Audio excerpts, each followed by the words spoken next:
السلام علیکم۔ ناول منائنہ سازم قسط نمبر 4۔ وہ مومنہ کے ساتھ اپنے گھر میں داخل ہوا تو سمینہ ڈائننگ میز پر پلیٹیں رکھ رہی تھیں۔ بیٹے کو پڑوس کی لڑکی کا ہاتھ پکڑ کر آتا دیکھا تو پلیٹیں ہاتھوں سے چھوٹنے لگیں۔ ایسی دوستی تو مفسر کسی لڑکی سے نہ کرتا تھا کہ اس کا ہاتھ تھام کر ماں کے سامنے آتا۔ وہ چنبے سے اس کی جانب بڑھی۔ امی، میں نے مومنہ سے نکاح کر لیا ہے، مفسر نے یوں معمول کے لہجے میں کہا جیسے بہت ہی معمولی بات ہو۔ کیا؟ سمینہ کا منہ حیرت سے کھل گیا۔ جی امی، میں آپ کو پوری بات بتاتا ہوں، پہلے اسے کمرے میں چھوڑ آؤں۔ رودابہ کہاں ہے؟ وہ آوازیں لگاتا رودابہ کے کمرے میں گیا۔ جی بھائی۔ وہ بیڈ سے اٹھ کر آئی۔ ابھی تو صبح کے 10 بجے تھے، وہ سو کر ہی اٹھی تھی۔ رودابہ، مومنہ کو پانی وانی پلاؤ، اس کے فریش ہونے میں ہیلپ کرو، وہ عجلت میں کہہ کر واپس مڑا۔ پیچھے رودابہ حیران سی روئی روئی مومنہ کو دیکھنے لگی۔ کیا ہوا مومنہ، تم مفسر بھائی کے ساتھ صبح صبح؟ خیر تو ہے؟ اس کے پوچھتے ہی مومنہ بیڈ پر بیٹھ گئی اور دونوں ہاتھوں میں چہرہ چھپا کر پھوٹ پھوٹ کر رونے لگی۔ مفسر ماں کے پاس آیا تو سمینہ پیشانی پر بے شمار بل لیے کھڑی تھی۔ یہ کیا حرکت ہے؟ پڑوس کی لڑکی کے ساتھ چپ چپاتے نکاح کر لیا اور آ کر ماں کو دھڑلے سے خبر دے رہے ہو؟ وہ تلخی سے بولی۔ سوری ممی، یہ نکاح مجھے بہت ہی جلدی اور مجبوری میں کرنا پڑا۔ مومنہ کو میرے نام سے بدنام کیا جا رہا تھا، وہ لڑکی مسائل کا شکار ہو گئی تھی، مجھے اسے بچانے کے لیے یہ انتہائی قدم اٹھانا پڑا، مفسر نے بے چارگی سے کہا تو سمینہ اسے گھونڈنے لگ گئی۔ کیوں کیا جا رہا تھا تمہارے نام سے اسے بدنام؟ ایسا کیا کر لیا تھا تم نے اس کے ساتھ؟ آپ تسلی سے بیٹھیے تو صحیح، میں آپ کو سب بتاتا ہوں۔ اس نے ماں کو کندھوں سے پکڑ کر صوفے پر بٹھایا اور تمام حقیقت گوش گزار کی۔ ساری بات سنانے کے بعد انہیں بغور دیکھا جن کی پیشانی پر بل پڑ چکے تھے۔ اتنی سی بات پر اس کی ماں کو ڈائیورس ہو گئی، یہ کیا ڈرامہ ہے؟ ایسے کون چھوڑتا ہے اپنی بیوی کو؟ سمینہ نے اکھڑے لہجے میں پوچھا۔ ہاشم انصاری ایسا ہی ہے ممی، آپ نہیں جانتی، اس نے 2 بیویوں کے درمیان کبھی انصاف نہیں کیا۔ آپ نے پاپا کو دیکھ کر سمجھا ہر شوہر ایک جیسا ہوتا ہے، لیکن ایسا نہیں ہے ممی۔ ہمارا کیا جائے، وہ کیسا بھی ہو، تم کیوں اس لڑکی کو گلے میں ڈال کر چلے آئے ہو؟ بیٹی پر اعتبار نہیں ہے تو جائے بھاڑ میں، یہ اچھا طریقہ ہے اپنی بلا دوسرے کے سر ڈالنے کا؟ تمہیں بہانے سے گھر بلا کر ذلیل کیا اور اپنی بیٹی تھما دی، بہت خوب، اور تم بھی ان کی باتوں میں آ کر فوراً ہی نکاح کر کے اسے گھر لے آئے۔ میں پوچھتی ہوں تم نے کیوں یہ عذاب مول لیا؟ ایسا کیا ہمدردی کا بخار چڑھ گیا تھا؟ اس لڑکی کے حسن پر ریچھ گئے تھے تم؟ سمینہ نے غصے سے بیٹے کو دیکھا تو مفسر نے زچ ہو کر سر پر ہاتھ مارا۔ امی کیسی باتیں کرتی ہیں، یہ سب کچھ ایکسیڈنٹلی ہوا ہے، مفسر کے لہجے میں سادگی تھی۔ 10 سال ہوئے ہیں تمہارے باپ کو گزرے، میں نے تم دونوں بچوں کو ماں اور باپ دونوں بن کر پالا ہے۔ مانی وہ روپیہ بہت چھوڑ کر گئے، پر سنگل پیرنٹ بن کر اولاد کی پرورش کرنا آسان کام نہیں۔ اب جب تم جوان ہو کر میرا ساتھ دینے جیسے ہوئے ہو تو میرے سارے ارمانوں پر پانی پھیر دیا۔ کیا کیا خواب دیکھے تھے میں نے اکلوتی بہو کے حوالے سے؟ یکا یک وہ رنجیدہ ہوئیں۔ امی، آپ کو کوئی لڑکی تو بہو بنا کر لانی تھی، تو پھر مومنہ ہی سہی۔ مفسر کی بات پر وہ بھڑک اٹھیں۔ کوئی راہ چلتی لڑکی نہیں چاہیے تھی مجھے، ایک خاندانی اور اپنے ہم پلہ اسٹیٹس کی بہو لانی تھی۔ مومنہ بھی اچھے خاندان کی ہے، باپ ایک اچھا بینکر ہے، بہنوئی بھی ڈاکٹر انجینئر ہیں۔ مفسر نے محتاط انداز میں مومنہ کا دفاع کیا۔ یہ خاندانی پس منظر ہے اس لڑکی کا کہ اس کا باپ اپنی بیوی کو کھڑے کھڑے طلاق دے دیتا ہے۔ سمینہ نے طنز کیا۔ ممی، آپ تو اس طرح مت کہیں، آپ ہمیشہ عام عورتوں سے مختلف سوچ کی رہی ہیں۔ جس بات میں مومنہ کی ماں کا قصور ہی نہ ہو، اس پر طعن کرنا آپ کو شیوا نہیں دیتا۔ مفسر کو رنج ہوا۔ ہمیں بنا کسی کو جانے اس کے فیور نہیں لینی چاہیے مفسر، تم مومنہ یا اس کی ماں سے کتنا واقف ہو؟ سمینہ نے زیتون تیکھے کر کے بیٹے کو گھوڑا۔ فلک کی فیملی ان کو برسوں سے جانتی ہے ممی، اسی نے ساری حقیقت حال مجھے بتائی ہے۔ اس کی ماں اور اس کی بہنیں بالکل بے قصور اور مظلوم ہیں، اور اس کے باپ کے ایک غلط عمل سے ہم ان کی ماں کو قصوروار کیسے ٹھہرا سکتے ہیں؟ مفسر نے زور دے کر کہا تو سمینہ نے برا سا منہ بنا لیا۔ اتنی کنٹروورشل فیملی سے ماتا پوڑا ہے مفسر، تمہارا کیا جائے گا؟ لوگوں کے منہ تو مجھے دیکھنا ہوں گے، کیا کیا باتیں بنیں گی۔ مجھے لوگوں کی باتوں سے فرق نہیں پڑتا امی۔ تمہیں فرق نہیں پڑتا، مجھے پڑتا ہے۔ میں کیا منہ دکھاؤں گی خاندان والوں کو؟ بیٹے نے چپ چپاتے پڑوس کی لڑکی سے نکاح کر لیا۔ آخر ایسی کون سی آفت مچی تھی؟ سب کے ذہن میں سوالات آئیں گے۔ مومنہ کے میکے کے دروازے اس پر کیوں بند ہیں، لوگ سوچیں گے نہیں؟ وہ غصے سے بولیں، مجھے خاندان والوں کی باتوں سے کوئی فرق نہیں پڑتا۔ ولیمے کا اچھا سا ریسیپشن ارینج کر لیں، سب کو انویٹیشن دیں، وہ میرج ہال میں آ کر فنکشن انجوائے کریں، کھانا کھائیں اور چلے جائیں، سمپل۔ ہمارے گھر کے اندرونی معاملات میں دخل دینے کا کسی کو حق نہیں۔ مفسر نے کندھے اچکائے، واہ بیٹا، بہت ہی آسان بات ہے تمہارے لیے۔ ثمینہ کو تاؤ چڑھا، امی ناشتہ، بھوک لگی ہے۔ رتابہ مومنہ کے ساتھ ڈائننگ روم میں داخل ہوئی تو ثمینہ کے غصے میں اضافہ ہوا۔ ناشتہ کچن میں رکھا ہے، خود ہی جا کر ٹیبل پر لگاؤ اور کھا لو۔ وہ پیر پٹکتی اپنے کمرے کی طرف بڑھ گئی تو مفسر نے پریشانی سے بند دروازے کو دیکھا۔ آؤ مومنہ بیٹھو، پھر اس نے ساکت کھڑی مومنہ سے کہا۔ وہ دھیرے دھیرے چلتی آ کر کرسی کھینچ کر بیٹھ گئی۔ رتابہ ناشتہ میز پر لگانے لگی، بھائی ممی کو بلائیں نا۔ وہ ناشتہ لگا چکی تو سوچوں میں گم مفسر سے بولی، ہاں بلاتا ہوں۔ مفسر اٹھا اور ماں کے کمرے کا دروازہ بجانے لگا۔ کافی دیر بجاتا رہا، پھر تھک کر واپس آ کر بیٹھ گیا۔ بہت ہی خاموش ماحول میں ناشتہ کیا گیا۔ مومنہ کو کھانے کی بالکل خواہش نہ تھی، مگر مفسر نے اس کی پلیٹ میں آملیٹ اور آدھا پراٹھا رکھ دیا تو اسے کھانا پڑا۔ مومنہ تم اگر چاہو تو رتابہ کے کمرے میں جا کر ریسٹ کر لو۔ ناشتے کے بعد مفسر نے اسے نرمی سے کہا تو وہ اٹھ کر رتابہ کے کمرے میں چلی آئی۔ پیچھے دونوں بھائی بہن سرگوشیوں میں باتیں کرنے لگے۔ وہ بیڈ پر لیٹی تو ایک بار پھر بری طرح رونا آیا۔ اس طرح اچانک دھکے کھا کر باپ کے گھر سے نکلنے کا تو اس نے تصور بھی نہیں کیا تھا۔ کیا سوچتا ہوگا مفسر، ہاشم کیسا باپ ہے؟ وہ روتے ہوئے سوچنے لگی، امی میں آپ سے آخری بار مل بھی نہ سکی، نہ جانے آپ کیسا محسوس کر رہی ہوں گی۔ پھر اسے ماں کا خیال آیا، اور اب آنے والے وقت میں کیا ہوگا؟ مفسر کی امی تو مجھ سے سخت برگشتہ ہیں، اپنا گھر بھی چھوٹ گیا، یہ گھر بھی اپنا نہیں۔ میں اب تو شاید میں مراحم اور ہمنا سے کبھی نہ مل سکوں۔ اس پر شدید مایوسی حملہ آور ہوئی۔ وہ انتہائی پریشانی میں کروٹ پر کروٹ بدلتی نہ جانے کب نیند کی وادیوں میں کھوئی تھی۔ میں سو گئی تھی، مر تو نہیں گئی تھی کہ تم نے مجھے اٹھایا نہیں؟ ارے میری پھول سی بے داغ بچی پر اتنا بڑا الزام لگا کر اس کو دھکے دے کر گھر سے نکال دیا ظالم نے۔ خدایا میں کیا کروں؟ زینب نے بیدار ہو کر ہمنا کی زبان سے جو روح فرساں خبر سنی، اس سے تڑپ کر آہ و بکا کرنے لگی۔ ارے اس مردود انیسہ کا کیا دھرا ہے سب، پڑوس کے انجان لڑکے سے نکاح پڑھوا کر میری بیٹی کو بے در کر دیا۔ نہ جانے کیسے لوگ ہیں، کیا کرے میری بچی کے ساتھ؟ زینب کو گھبراہٹ ہونے لگی۔ اماں پانی پی لو۔ ہمنا نے گھبرا کر انہیں پانی کا گلاس دیا۔ زینب نے سوکھے لبوں سے لگایا، مجھے کسی قابل نہیں چھوڑا ہاشم نے، اور اب میری بیٹی کو بھی ذلیل و خوار کیا ہے۔ میں کیسے اپنی بیٹی واپس لاؤں؟ ہاشم بڑا ظلم کمایا ہے۔ زینب نے دو ہاتھ سینے پر مارے، میں ابھی جا کر اسے واپس لاتی ہوں۔ وہ اٹھ کر تیزی سے دروازے کی طرف بڑھیں۔ اماں کیا کرتی ہو؟ رک جاؤ اماں۔ ہمنا بوکھلا کر ان کے پیچھے گئی اور سیڑھیوں پر اسے جا لیا۔ مجھے اپنی بچی کو لے کر آنے دو ہمنا، چھوڑو مجھے۔ زینب نے بھرائی آواز میں ہمنا کا ہاتھ جھٹکا۔ اماں اس کا مفسر بھائی سے نکاح ہو چکا ہے اور بابا نے اسے ہمیشہ کے لیے گھر سے نکال دیا ہے۔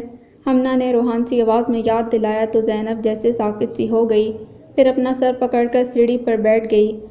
اسے ہم سب کو یہاں سے نکالنا ہی ہے ہمنا، آج یا کل مجھے بھی در سے نکلنا ہوگا۔ میرا تعلق اس گھر سے تمہارے باپ سے ختم ہو چکا ہے، حالانکہ مجھے اس تعلق سے 15 سال پہلے محروم کیا گیا تھا، لیکن قانونی طور پر اب عمل درآمد ہوا ہے۔ زینب کی آواز ٹوٹی ہوئی تھی۔ ہمنا کا دل مٹھی میں آ گیا، وہ بھی ماں کے قدموں میں بیٹھ گئی۔ اماں ہم ادھر سے پھر کدھر جائیں گے؟ اس کے سوال میں خوف کے خدشے کر لائے۔ پتہ نہیں، وہ مغموم سی لوہے کے بند گیٹ پر نظر جما کر بولی، مومنہ جانے کیسی ہوگی، دیکھ تو، شاید یہاں سے نظر آ جائے۔ پھر زینب نے بے قرار ہو کر ہمنا سے کہا، دیکھنا، اس کا اصرار بڑھا تو ہمنا سیڑھیوں پر کھڑی ہوئی اور پنجے اٹھا کر سامنے کے گھر میں نگاہ ڈالی۔ یہاں سے صرف ان کے گھر کا پورچ نظر آتا ہے اماں، ہم فلک سے فون کر کے پوچھ لیں گے مومنہ کے متعلق۔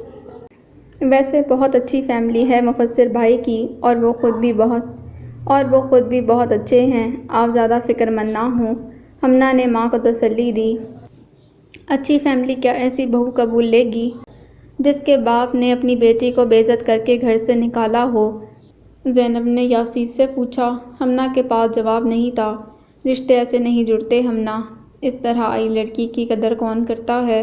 اللہ مفسر اور اس کی ماں کے دل میں میری بیٹی کے لیے رحم ڈالے، میں مجبور عورت اب اور کیا کر سکتی ہوں سوائے دعا دینے کے۔ پھر وہ گھٹنوں پر ہاتھ رکھ کر اٹھی تو سر چکرا گیا۔ ہمنا نے جلدی سے اسے سہارا دیا ورنہ وہ گرنے ہی والی تھی۔ شام میں اس کی آنکھ کھلی تو کتنی ہی دیر سمجھ میں نہیں آیا کہ وہ کہاں ہے۔ سر شدید بھاری اور اعصاب سن تھے۔ ہیلو ہیلو، فلک دروازہ کھول کر اندر آئی تو وہ خالی نظروں سے اسے دیکھنے لگی۔ یادداشت بھول گئی ہو کیا حسینہ، میں فلک تمہاری دوست۔ فلک نے اس کی کن پٹی پر انگلی بجائی۔ مومنہ نے ایک سانس بھری۔ فلک یہ سب اچھا نہیں ہوا، بابا ایسی شدید بدگمانی دکھا کر مجھے اس طرح گھر سے نکالیں گے، میں نے خواب میں بھی نہیں سوچا تھا۔ وہ یاسیر سے بولی، تمہاری انیسہ بیگم اور ہاشم انکل سے مجھے تو ہر قسم کی بری توقع ہے، تم نہ جانے کن خوش فہمیوں کا شکار ہو۔ فلک نے کڑوا سا منہ بنا کر کہا۔ لیکن ایسے اپنی بیٹی کو دھکے دے کر کون گھر سے نکالتا ہے؟ کیا وہ مفسر کو جانتے ہیں جو اس کے حوالے کر دیا مجھے؟ فلک نے واقعی ان سے اتنی حد تک چلے جانے کی توقع نہیں رکھی تھی۔ مومنہ کے زخمی لہجے پر فلک نے قریب آ کر اسے کندھے سے لگایا، اور مومنہ بھی جیسے کسی سہارے کی تلاش میں تھی، شدت سے رونے لگی۔ فلک، میری ماں کتنی پریشان ہوگی، اسے صدموں پہ صدمے مل رہے ہیں۔ وہ سسکتی ہوئی فکر مند ہوئی۔ مجھے کال کی تھی آنٹی نے، میں نے ان کی تسلی کرائی ہے، مومنہ تم پریشان نہ ہو۔ فلک کی بات پر مومنہ نے اسے سر اٹھا کر دیکھا۔ امی نے تمہیں کال کی، وہ رو رہی ہوں گی نا فلک، پہلے ہی ان کی طبیعت خراب ہے۔ وہ پریشان تھی مومنہ، لیکن مجھ سے بات کر کے پھر مطمئن ہو گئی ہیں، میں نے ان کو بتایا ہے تم محفوظ ہاتھوں میں ہو۔ مفسر بہترین لڑکا ہے اور اس کی فیملی بھی۔ فلک نے اس کے گال سے پھسلتے اشک صاف کیے۔ کاش امی کو تسلی ہو جائے۔ مومنہ نے ایک سانس بھری۔ یہ بالکل اچھا نہیں ہوا فلک، نہ میرے حق میں نہ مفسر کے۔ اس کی امی مجھے دیکھ کر خوش نہیں ہوئیں، ان کے اپنے ارمان ہوں گے اکلوتے بیٹے کے لیے، کسی کو ایسی لڑکی بہو کے طور پر اچھی لگے گی جو زبردستی بیٹے کے گلے پڑی ہو۔ مومنہ نے اداسی سے کہا، آنٹی تو ظاہر ہے ایسا ہی ریئیکٹ کریں گی، ان کا اکلوتا بیٹا یوں بنا اجازت جھٹ پٹ نکاح کر کے آ گیا تو صدمہ تو ہوگا، مگر تم فکر مت کرو وہ ٹھیک ہو جائیں گی، اپنے بیٹے سے بہت پیار کرتی ہیں۔ فلک نے حقیقت پسندانہ تجزیہ کر کے تسلی دی۔ تم مجھے یہ بتاؤ کیسا محسوس کر رہی ہو نکاح کے بعد؟ ایک آئیڈیل سا ہم سفر ملا ہے، کوئی انوکھے جذبات تو جاگے ہوں گے۔ پھر اس نے دانستہ اسے چھیڑا تو مومنہ نے اسے گھور کر دیکھا۔ تمہیں مذاق سوجھ رہا ہے فلک، یہاں میری جان فنا ہو چکی ہے۔ ارے بس کرو، شکر کرو سکوبت خانے سے نجات ملی، مفسر بہت اچھا لڑکا ہے، تمہارا فیوچر بن گیا ہے مومنہ، یو آر لکی، میں منگنی شدہ نہ ہوتی تو مفسر کے بارے میں ضرور سوچتی۔ فلک کی بات پر مومنہ مسکرا نہ سکی۔ فلک رودابہ بھی بہت خاموش سی ہے، آنٹی بھی بیزار ہیں، ان کے اپنے خواب ہوں گے بہو اور بھابھی کے حوالے سے، وہ اپنی ہی الجھن میں گھری تھی۔ یار اب قسمت ہمارے خواب اور خواہشیں دیکھ کر تو نہیں بنتی، تو مفسر کا نصیب تھی اسے مل گئی، جلد یا بدیر ان دونوں کو یہ بات تسلیم کرنا ہوگی۔ باقی تم صرف یہ دیکھو کہ تمہیں نکاح کر کے لانے والا تو تم سے خوش ہے نا، اسے تو کوئی پرابلم نہیں۔ فلک نے اسے سوالی انداز میں دیکھا۔ بظاہر تو ناخوش نہیں لگا، وہ سوچتے ہوئے بولی، بے وقوف لڑکی، وہ رضامند نہ ہوتا تو تم سے کیوں نکاح کرتا؟ اب اپنے آپ کو سنبھالو اور سسرال میں ایڈجسٹ کرنے کی کوشش کرو، وقت لگے گا لیکن سب بہتر ہو جائے گا۔ فلک نے اس کا ہاتھ دبایا۔ اتنے میں اس کا موبائل بجا۔ ارے میں تو بھول گئی ہمنا کب سے فون پر تم سے بات کرنا چاہ رہی ہے۔ فلک نے فوراً سیل اس کی طرف بڑھایا۔ مومنہ نے جھپٹ کر کان سے لگا لیا۔ ہیلو ہمنا، کیسی ہو؟ اماں کیسی ہیں اور راحم؟ وہ یوں بات کر رہی تھی جیسے ماں اور بہن بھائی سے ملے برسوں گزر چکے ہوں۔ ہمنا کے بعد کال پر زینب آ گئی۔ وہ ماں سے کتنی ہی دیر دل کا غم بانٹتی رہی۔ 20 منٹ کی کال پر اس کی آنکھیں پانی بہاتی رہیں۔ مومنہ یار خود کو سنبھالو۔ وہ کال رکھ کر پھوٹ پھوٹ کر رونے لگی تو فلک نے گھبرا کر کہا، فلک میں نے اس طرح تو اپنوں سے جدائی نہیں چاہی تھی، میں تو بس بابا اور انیسہ بیگم سے نجات چاہتی تھی۔ وہ بھیگی آواز میں بولی تو فلک کو اس پر پیار آ گیا۔ تم آنٹی ہمنا اور راحم کسی سے بھی دور نہیں ہو مومنہ، بس صبر کرو، اچھے وقت کا انتظار کرو، ایک دن ان سے مل سکو گی۔ فلک نے دوست کو گلے لگا لیا۔ یہ تمہارے بابا کو ہو کیا گیا ہے؟ کیسی اخلاق باختہ حرکات کر رہے ہیں؟ پہلے آنٹی کو بے گناہ اپنی زندگی سے بے دخل کیا اور اب اتنی پاک باز بیٹی پر الٹے سیدھے الزام لگا کر پڑوس کے انجان لڑکے کے ساتھ نکاح پڑھوا کر گھر سے ہی نکال دیا۔ نواز الدین نے ناگواری کا بھرپور اظہار کیا تو یسریٰ کی آنکھوں کی سرخی میں اضافہ ہوا۔ ہاشم نے ان دونوں بہنوں کو اپنے شوہر حضرات کے سامنے سر اٹھانے جیسا نہ چھوڑا تھا۔ کیسے کیسے ناقابل یقین مظالم ڈھا رہا تھا۔ مومنہ تو اتنے مضبوط کردار کی ہے نواز کہ میں آپ کو کیا بتاؤں، آج تک اس نے کسی کو منہ نہیں لگایا، جتنی حسین صورت ہے اتنی خوب سیرت بھی ہے۔ یسریٰ نے جیسے بہن کی طرف سے صفائی پیش کی، میں جانتا ہوں یسریٰ، مومنہ کے متعلق مجھے کوئی بدگمانی نہیں، اصل افسوس تو تمہارے باپ پر ہے۔ اتنا پڑھا لکھا مرد ایک چال باز عورت کے ہاتھ کٹ پتلی بنا ہوا ہے، وہ جو کہتی ہے کرتا ہے۔ نواز نے یسریٰ سے چائے کا کپ لیتے افسوس کیا، بس ہمارے نصیب، اماں نے ہی اپنی کزن کو گھر میں ٹھہرایا تھا، ان کو کیا پتہ تھا یہ ناگن ان کا گھر ہی اجاڑ دے گی۔ یسریٰ نے ایک ٹھنڈی آہ بھری، جو ہو گیا وہ ماضی کا حصہ تھا، مجھے اب مومنہ کی فکر ہو رہی ہے۔ تمہارے بابا نے جس طرح اسے گھر سے نکالا ہے اور اس نے جس طرح اپنی ازدواجی زندگی کی شروعات کی ہے، یہ بالکل نارمل نہیں۔ نہ جانے وہ لڑکا کیا سوچتا ہوگا اور اس کے گھر والے۔ اس طرح آئی لڑکیوں سے سسرالی اچھا سلوک نہیں کرتے یسریٰ۔ نواز کے لہجے میں بڑے بھائیوں جیسی فکر مندی تھی۔ وہ فیملی بہت اچھی ہے، ہمارے پڑوسن فلک کے رشتہ دار ہیں اور لڑکا بھی اچھا سمجھدار ہے۔ اس طرح تو میرا دل مطمئن ہے کہ مومنہ کسی اندھے کنویں میں نہیں گری۔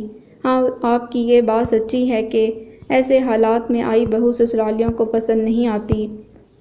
یسریٰ نے نواز کے ساتھ بیٹھتے ہوئے کہا، وہ مومنہ کے ساتھ برا سلوک بھی کر سکتے ہیں، ہمیں اب مومنہ کا میکا بن کر دکھانا ہوگا یسریٰ۔ میں اور شہزاد اپنی بہن کی سپورٹ بنیں گے، اس کے سسرال میں اسے ملنے چلتے ہیں، اگر تو دل مطمئن ہوا کہ وہ لڑکا اور اس کی فیملی مومنہ کو بیوی یا بہو کا درجہ عزت سے دے رہی ہے تو ٹھیک، ورنہ اسے اپنے پاس لے آئیں گے۔ ہماری بہن اس طرح دھکے کھائے، اس سے بہتر ہمارے پاس رہے اور اس لڑکے سے علیحدگی لے لے۔ مومنہ کا باپ اس کا نہیں تو کیا، اس کے بھائی تو ہیں۔ نواز نے دو ٹوک انداز میں اپنا معمۂ نظر بیان کیا تو یسریٰ کے دل میں شوہر کی عزت مزید بڑھ گئی۔ ہاں ضرور، ہم مومنہ کی سپورٹ بنیں گے، کل ہی اسے ملنے چلتے ہیں۔ یسریٰ مایوسی کے جنگل میں ایک جگنو پا کر خوش ہوئی۔ انیسہ بیگم طنز کرنے میں ماہر تھی، ہر وقت زہریلے نشتر چھوڑتی رہتی۔ مومنہ اس کے ساتھ زبانی کلامی جنگ لڑتی رہتی تھی، جبکہ ثمینہ بے حد خاموش اور سرد مزاج تھی، بہت کاٹدار نظروں سے مومنہ کو گھورتی رہتی اور نگاہوں کی جنگ مومنہ کو لڑنی نہیں آتی تھی۔ مومنہ ان سے خائف رہتی، دل نہ کرتا ثمینہ کا سامنا کرے، وہ زیادہ وقت رودابہ کے کمرے میں گزارتی۔ مفسر اس کے ساتھ بہت نارمل رہتا، جیسے وہ گھر کی ایک فرد ہو جو ہمیشہ سے ان کے ساتھ رہتی آئی ہو۔ ان دونوں کے درمیان وہ مضبوط رشتہ کہیں نظر نہ آتا جس کی وجہ سے آج وہ یہاں تھی۔ ماں بیٹے میں ولیمے کو لے کر چند بار بحث ہوئی جو بنا نتیجے کے ختم ہو گئی۔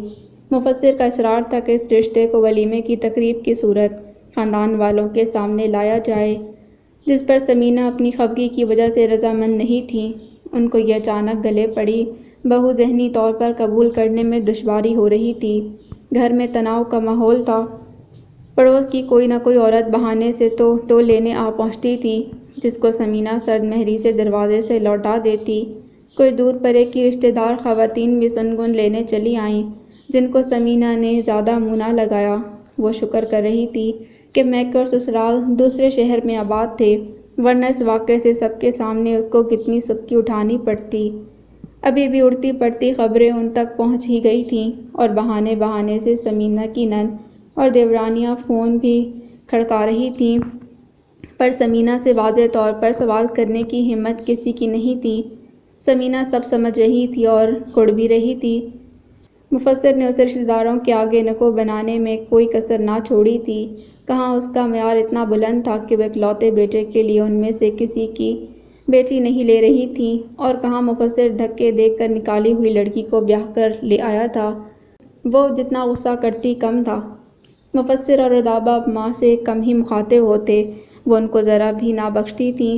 گھر کا اچھا بھلا ماحول بوجھل ہو گیا تھا۔ ایسے ہی ایک بوجھل دن یسریٰ، نواز اور کشف مہران مومنہ سے ملنے چلے آئے۔ مومنہ پر جیسے شادی امر کی سی کیفیت طاری ہو گئی۔ کتنے دن بعد اپنوں کو دیکھا تھا۔ وہ یسریٰ اور کشف سے لپٹی تو الگ نہ ہوئی۔ مفسر نے انہیں احترام سے ڈائننگ روم میں بٹھایا اور اخلاق سے پیش آیا۔ نواز اور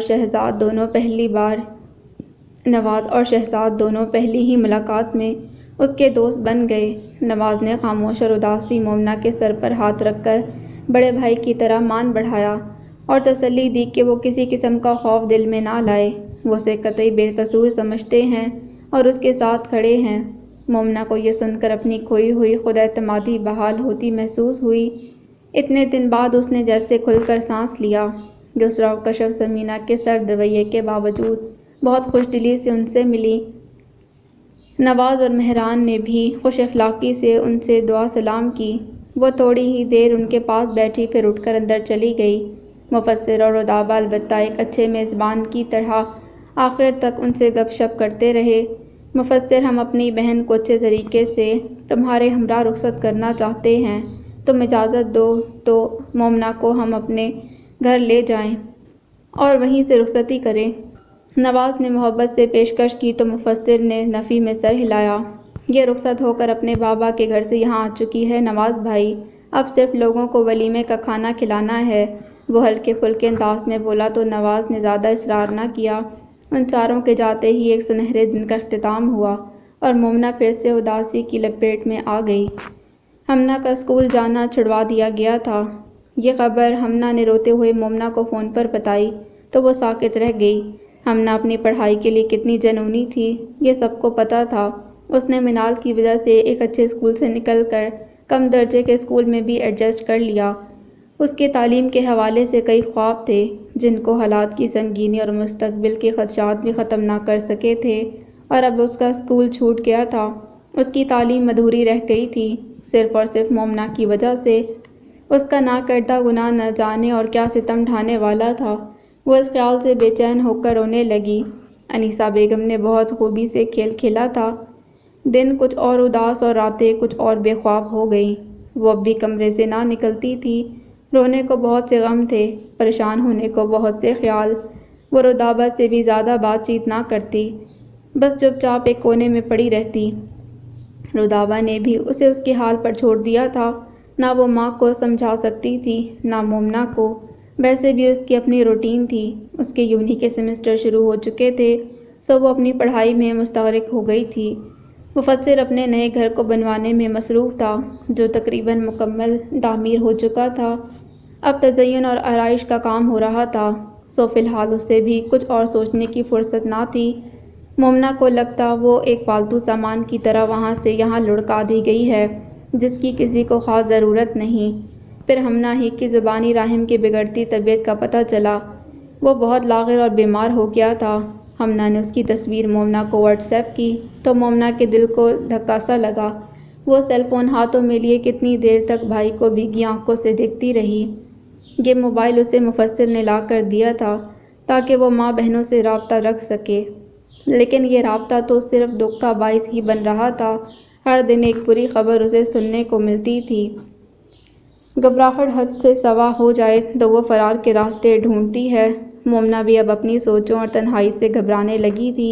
اسے اماں ہمنہ اور راحم بہت یاد آتے۔ دل کرتا بھاگ کر اپنا گیٹ پار کرے اور ان سے جا ملے۔ مفسر کے کمرے میں جو کھڑکی کھلتی تھی وہ ان کے گھر کے بالکل سامنے تھی۔ مومنہ روز صبح مفسر کے یونی جانے کے بعد اس کھڑکی میں کھڑی ہو جاتی اور اپنے اوپری پوشن کو تکتی رہتی۔ ہمنا کو پتہ چلتا تو اماں کو بھی کھینچ لاتی اور دونوں ماں بیٹی اپنے گھر کے دروازے سے مومنا کو دیکھ لیتی۔ مومنا کی آنکھیں اتنی دوری سے سیراب نہیں ہوتی تھیں، لیکن مجبوری تھی۔ وہ دونوں وہاں سے ہٹ بھی جاتی تو یہ کھڑی ہی رہتی۔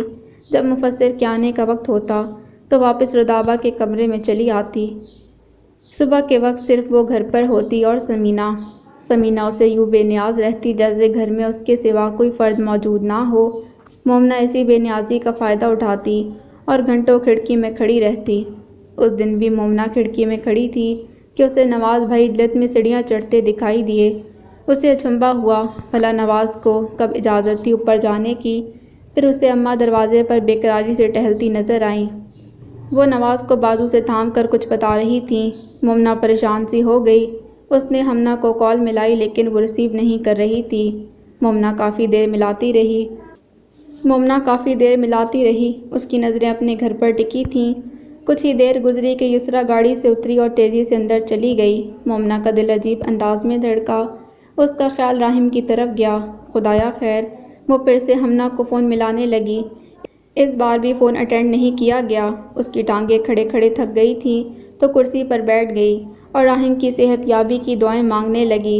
کتنی ہی دیر گزری، دفعتاً اس کا فون بجنے لگا۔ مومنا نے فوراً کال اٹینڈ کی۔ مومنا آپی! ہمنا کی روتی ہوئی آواز پر اس کا دل دھڑکا۔ ہمنا کیا ہوا ہے؟ وہ بے قرار ہوئی۔ آپی راحم بھائی کا انتقال ہو گیا، ہمنا نے سسکیاں لے کر بتایا تو مومنا کے ہاتھ سے موبائل چھوٹ کر زمین پر جا گرا۔ نہیں میرا بھائی! ایسے اچانک! وہ صدمے سے سن سی ہو گئی۔ یہ کیا ہو گیا؟ میں تو اسے 3 ماہ سے دیکھ ہی نہیں پائی۔ آخری دفعہ اسے سوتا ہوا چھوڑ کر نیچے گئی تھی۔ مجھے کیا خبر تھی کہ اسے زندگی بھر پھر نہ دیکھ سکوں گی؟ وہ گھٹی ہوئی آواز میں سسکنے لگی۔ مومنا! دفعتاً مفسر نے اس کے کندھے پر ہاتھ رکھا۔ کیا ہوا مومنا؟ کیوں رو رہی ہو؟ مفسر کے سوال پر اس کی جھلکتی آنکھیں برس پڑی۔ مفسر! میرا بھائی، میرا راحم، وہ مر گیا۔ وہ بے اختیار اس کے کندھے سے لگ کر اونچی آواز میں رونے لگی۔ کیا؟ مفسر بری طرح چونکا۔ ہاں وہ مر گیا، ہمنا نے مجھے بتایا وہ مر گیا۔ مومنا جیسے کندھا میسر آنے پر بکھر گئی۔ یہی اللہ کی رضا تھی مومنا۔ وہ نرمی سے اس کی پیٹھ سہلانے لگا۔ مفسر مجھے وہاں جانا ہے، مومنا نے اپنا روتا ہوا چہرہ اونچا کر کے کہا۔ مفسر تذبذب میں پڑ گیا۔ مفسر مجھے جانا ہے۔ وہ اس سے الگ ہو کر دروازے کی طرف بڑھی۔ مومنا رکو! مفسر نے پکارا۔ کیا ہوا ہے؟ سمینہ اندر داخل ہوئیں۔ امی، مومنا کا بھائی فوت ہو گیا ہے، وہ وہاں جانا چاہتی ہے، مفسر نے انہیں بتایا۔ اوہ! سمینہ کو ایک لمحے افسوس ہوا۔ مفسر اسے وہاں جانے نہیں دینا، پہلے ہی بہت تماشا بنایا ہے اس کی سوتیلی ماں نے۔ ادھر سارا آس پڑوس جمع ہوگا، خواہ مخواہ اسے دیکھ کر پھر تماشا لگوائے گی۔ انہوں نے بیٹے کو سمجھایا۔ مجھے اپنے بھائی کو دیکھنا ہے، اس کا آخری دیدار کرنا ہے۔ مومنا ضدی پن سے روتے ہوئے آگے بڑھی۔ مومنا پلیز بات کو سمجھو، مفسر نے اس کا بازو پکڑا۔ چھوڑو مجھے، وہ مچلی اور دروازے کی طرف بڑھی۔ مفسر اسے سمجھاؤ۔ سمینہ بیزاری سے آگے آتے اسے دیکھا اور کمرے سے باہر نکل کر دروازہ بند کر دیا۔ باہر سے چڑھکنے چڑھانے کی آواز آئی تھی۔ مومنا کا غصے سے برا حال ہوا اور وہ دروازے کو زور زور سے بجانے لگی۔ کھولے آنٹی، مجھے راحم کے پاس جانا ہے، میں دروازہ توڑ دوں گی۔ وہ جنونی ہو رہی تھی۔ مفسر نے اسے کندھوں سے پکڑا۔ بی کول مومنا! کیا کول؟ آپ کا بھائی نہیں تھا وہ، آپ کو کیا غم؟ میرا بھائی تھا، میرا راحم۔ وہ اس کے ہاتھ جھٹک کر کھڑکی کے برابر گیلری والے دروازے کو کھولنے لگی۔ مومنا کیا کر رہی ہو؟ مفسر اس کے پیچھے آیا۔ وہ انسنی کر کے دروازہ کھول کر گیلری میں گئی اور گرل سے نیچے کودنے کی کوشش کرنے لگی۔ مائی گاڈ! مومنا پاگل ہو گئی ہو! مفسر نے اس کو ایک بار جارحانہ انداز میں جا کر پکڑا اور زبردستی اندر لے آیا۔ مجھے جانے دو، میرا بھائی مر گیا ہے، وہ زور لگا کر چیخی، لیکن مفسر کی گرفت سے نہ نکل سکی۔ جانے دو! بے حس انسان! مومنا نے اپنی کمزوری کا بدلہ اس کے بازو پر کاٹ کر نکالا۔ مفسر نے تکلیف سے لب بھینچ لیے پر گرفت ڈھیلی نہ کی۔ اوکے وہاں چلتے ہیں، پہلے ایک کام کرو، سر درد کی گولی کھا لو، اتنا روئی ہو، سر میں درد ہو رہا ہوگا۔ پھر اس نے دانستہ اسے بچکار کر کہا۔ نہیں ہے مجھے کوئی سر درد، مومنا چیخی۔ دیکھو میں تمہاری بات مان رہا ہوں نا، تم بھی میری بات مانو، مفسر نے نرمی سے کہا اور اسے ساتھ لیے بیڈ پر بیٹھ گیا۔ سائیڈ والی میز کے نچلے خانے سے میڈیسن کھنگالی۔ یہ لو۔ پھر ایک گولی ہتھیلی پر رکھی اور پانی کا گلاس بھر کر اسے دیا۔ مومنہ نے فوراً گولی پانی کے ساتھ نگل لی۔ اب چلیں۔ وہ کھڑی ہونے لگی۔ چلتے ہیں۔ مفسر نے اسے کھینچ کر بٹھایا اور اس کے گالوں پر پھسلتے آنسو صاف کیے۔ یہ کیا کر رہے ہیں؟ مومنہ کو اس کے لمس سے بے چینی ہوئی۔ تمہارے اشک چن رہا ہوں، پلیز خود کو سنبھالو۔ مفسر نے اس کا سر اپنے کندھے سے لگا لیا۔ چھوڑے مجھے۔ وہ کسمسائی پر مفسر نے اسے خود سے الگ نہ ہونے دیا۔ مجھے امی کے پاس جانا ہے، وہ کمزور آواز میں چیخی۔ ابھی چلتے ہیں مومنہ، مفسر نے کلاک کی طرف دیکھ کر کہا۔ ابھی کب؟ بس اٹھیں۔ وہ اس کی گرفت سے مچل کر نکلی اور اٹھ کھڑی ہوئی۔ ایک قدم ہی آگے بڑھی تو دماغ چکراتا محسوس ہوا۔ مجھے راحم کے پاس جانا ہے۔ مومنہ نے اپنا سر تھام لیا۔ چلتے ہیں جان، پہلے تھوڑا آرام کر لو۔ مفسر نے اسے کندھوں سے پکڑ کر بیڈ پر بٹھایا۔ نہیں، مجھے ابھی جانا ہے، وہ سنہوتے اعصاب کے ساتھ بڑبڑائی تھی۔ مفسر نے اس کو سیدھا لٹا دیا۔ مجھے چکر کیوں آ رہے ہیں؟ مومنہ نے بند ہوتی آنکھیں زبردستی کھولی۔ ریلیکس مومنہ، مفسر نے اس کے الجھے بالوں میں نرمی سے انگلیاں پھیریں۔ مجھے راحم کے پاس۔ مومنہ کے حواس ساتھ چھوڑ رہے تھے۔ بے تحاشا رونے سے گلابی ہوا چہرہ اور لمبی مڑی ہوئی نیم باں پلکوں پر اٹکے ہوئے آنسو، مفسر کا دل جیسے دھڑکنیں چھوڑنے لگا۔ اس نے مومنہ کی سبھی پیشانی پر اپنے لب رکھ دیے۔ آئی ایم سوری مومنہ، تمہارا وہاں جانا بالکل بھی مناسب نہیں۔ ماضی قریب میں جو کچھ بھی ہوا، لیکن اب تم مفسر سومرو کی بیوی ہو، اور تمہیں کوئی بھی اپنے طنز اور طعنوں کا نشانہ بنائے، تمہارے بارے میں فضول گوئی کرے یا تمہیں ذلیل کرنے کی کوشش کرے، یہ میں ہرگز برداشت نہیں کر سکتا۔ اگین سوری، وہ مومنہ کے وجود پر لحاف پھیلاتے بڑبڑایا تھا۔ زندگی پل بھر کا کھیل نہیں، مگر پل بھر میں ختم ہو جاتی ہے۔ مومنہ کھڑکی کے آگے ساکت کھڑی سوچ رہی تھی۔ آج راحم کو گزرے ایک ہفتہ ہو گیا تھا۔ بابا نے اس کی زندگی میں اس کو قبول نہیں کیا تھا، لیکن اس کی موت کو اچھے طریقے سے منایا تھا۔ اس کے سوئم پر خوب دیگیں اتروائی تھیں۔ کشف اور یسریٰ کتنی خوش قسمت ہیں، میکے جا سکتی ہیں، اماں اور ہمنا سے مل لیتی ہیں۔ ایک میں ہوں، اماں کے غم سے بہتے آنسو پونچھنے کا بھی اختیار نہیں۔ جب سے بابا کو پتہ چلا ہے ہمنا مجھ سے رابطے میں ہے، اسے سیل فون بھی چھین لیا گیا ہے۔ مومنہ نے سرد سی آہ بھری۔ ہیلو، کن سوچوں میں ہو؟ مفسر نے اسے چونکا دیا۔ وہ اسے دیکھے بنا پلٹ گئی۔ ارے رکو بھئی، ایسی بھی کیا خفگی؟ مفسر نے اس کا بازو پکڑ کر شکوہ کیا۔ مومنہ نے ایک ناراض نظر اس پر ڈالی اور خاموش رہی۔ اف، بہت ظالم نگاہوں سے دیکھتی ہو، ڈر لگتا ہے۔ مفسر دانستہ ڈرنے کی ایکٹنگ کرنے لگا۔ مفسر پلیز۔ مومنہ نے اپنا بازو چڑھایا۔ اچھا، ایک خوشخبری سنو، ہم کل انشاءاللہ اپنے نئے گھر میں موو کر رہے ہیں۔ مفسر نے مسکراتے ہوئے بتایا تو وہ چونکی۔ نئے گھر؟ ہاں، اپنے ذاتی بنگلے میں، جہاں سنو کی برتھ ڈے سیلیبریٹ کی تھی، مفسر نے یاد دلایا۔ اسی بنگلے میں جہاں میرے کردار پر پہلا رقیق الزام اچھالا گیا تھا، مومنہ نے گیلی آواز سے کہا۔ کم آن مومنہ، مفسر گھبرا گیا۔ اس کو پتہ تھا وہ رونے والی ہے۔ ان دنوں اس نے مومنہ کو بہت زیادہ روتے دیکھا تھا۔ وہ چاہتا تھا اس گھر سے اور اس کھڑکی سے وہ جلدی دور ہو جائے، ورنہ رو رو کر پاگل ہو جائے گی۔ رودابہ کے کمرے میں سونے والی اب صرف اس کی کھڑکی کی وجہ سے مفسر کے کمرے میں سو رہی تھی، بلکہ وہ سوتی کیا تھی، بس کھڑکی سے چپکی سامنے نظر آتے اپنے اوپری پوشن کو دیکھتی رہتی۔ اس دن کی بے ہوش نیند کے بعد اس نے مفسر کے ہاتھوں سے کوئی گولی لینا پسند نہیں کی۔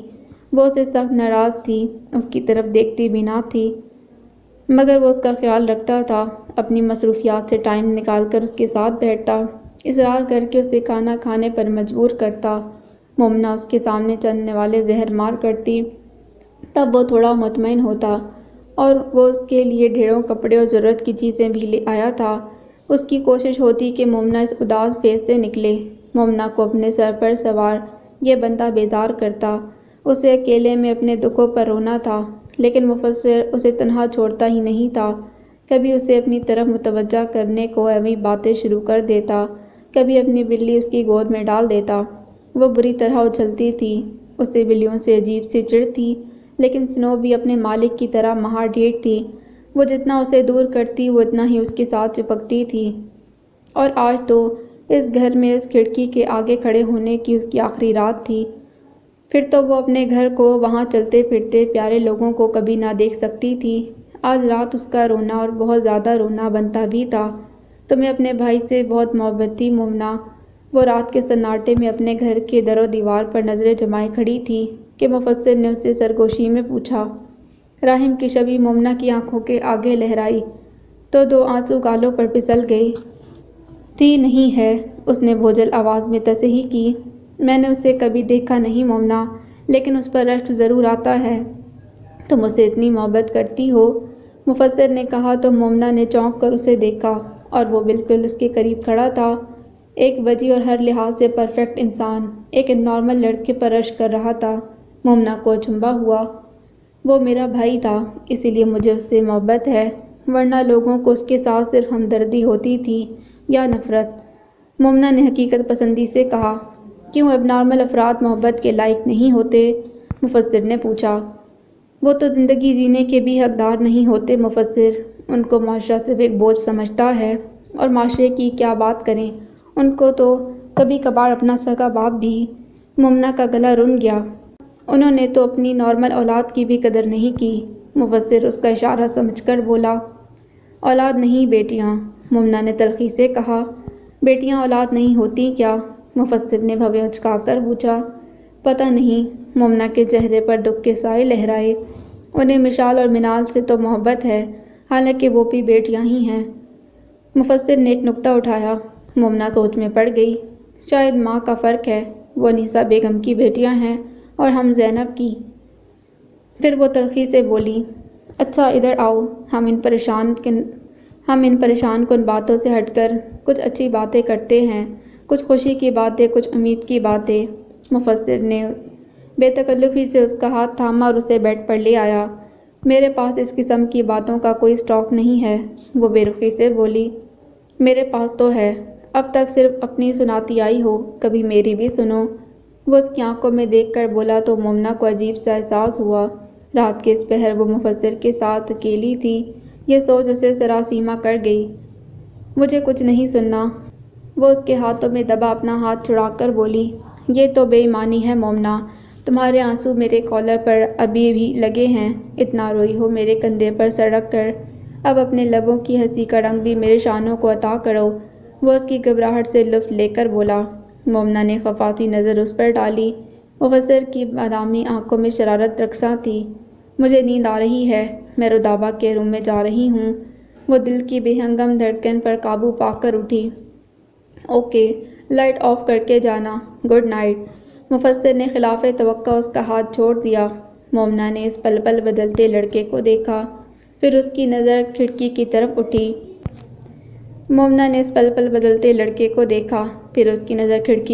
اٹھی۔ اس کا دل چاہا رات کا باقی حصہ وہیں کھڑے کھڑے گزار دے، پھر اپنی خواہش کو دباتی وہ مفسر کے کمرے سے باہر نکل آئی۔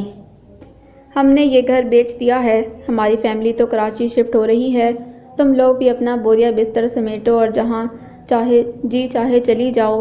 انیسہ بیگم نے راحم کے 40ویں کے بعد ہمنا کو نیچے بلوا کر سبزی کاٹتے ہوئے بہت عام سے انداز میں اطلاع دی۔ جی، ہمنا کا منہ حیرت سے کھل گیا۔ اس شہر میں ہمیں تمہاری بہن نے بہت بدنام کیا ہے، جینا دھوبر ہو گیا ہے ہمارا، اس کی غلط حرکات کے باعث، اب آگے تم نے بھی نہ جانے گل کھلانے ہیں۔ ہم کیا بدنامی سمیٹنے کے لیے بیٹھے ہیں؟ جاؤ بھئی جاؤ، دونوں ماں بیٹی کے جہاں سینگ سمائے چلی جاؤ۔ ویسے بھی تم قید میں تڑپ رہی ہو، تمہاری بہنیں آئے دن منال کے باوا کو فون کر کے تمہاری تعلیم جاری رکھوانے اور تمہیں سیل فون واپس کرنے پر اصرار کرتی ہیں۔ مر رہی ہو تم فون کے بغیر۔ انیسہ نے گاجر کو زور سے کاٹا اور چھری تھال میں پٹکی۔ تمہیں تعلیم کے بہانے گھر سے نکال کر اور تمہیں فون تھما کر ہمیں اپنے سر میں مزید بدنامی کی خاک نہیں ڈلوانی، اسی لیے ہم تمہیں آزاد کر رہے ہیں۔ جا کر اپنی چہیتی ہمدرد بہنوں کے پاس رہو اور ان کو یہ بدنامی کی سوغاتیں سمیٹنے کا موقع دو۔ ویسے بھی زینب کو بہت مان ہے اپنے دامادوں پر، اب جا کر رہے ان کے ساتھ۔ ویسے بھی اس کا رشتہ اس گھر سے ختم ہو چکا ہے اور میں ایک نامحرم عورت کو اپنی گھرستی میں برداشت نہیں کر سکتی۔ وہ تنفر سے کہہ کر تھال اٹھا کر کھڑی ہوئی۔ ہمنا نے آرام دہ کرسی پر اخبار اپنے آگے پھیلائے ہاشم کو دیکھا، جو سپاٹ چہرہ لیے بیٹھا تھا۔ اس کا باپ اسے بے اثرات چھوڑ کر دوسرے شہر جا رہا تھا۔ اماں سے رشتہ ختم ہوا تھا مگر وہ تو ان کی بیٹی تھی۔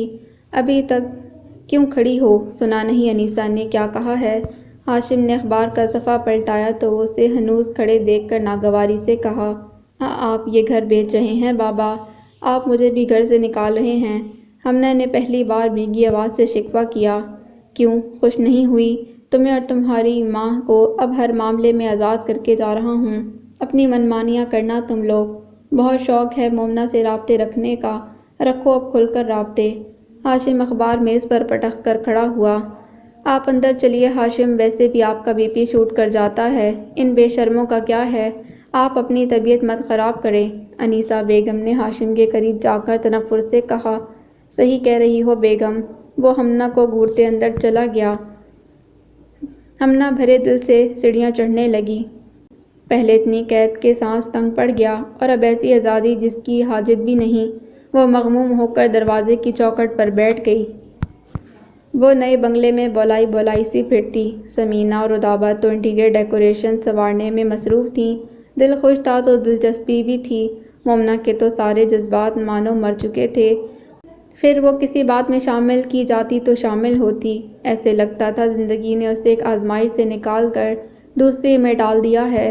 یہاں کافی بیڈ رومز تھے۔ رودابہ نے اس بار اپنا بیڈ روم شیئر نہیں کروایا تھا، مومنہ کو الگ بیڈ روم دے دیا گیا۔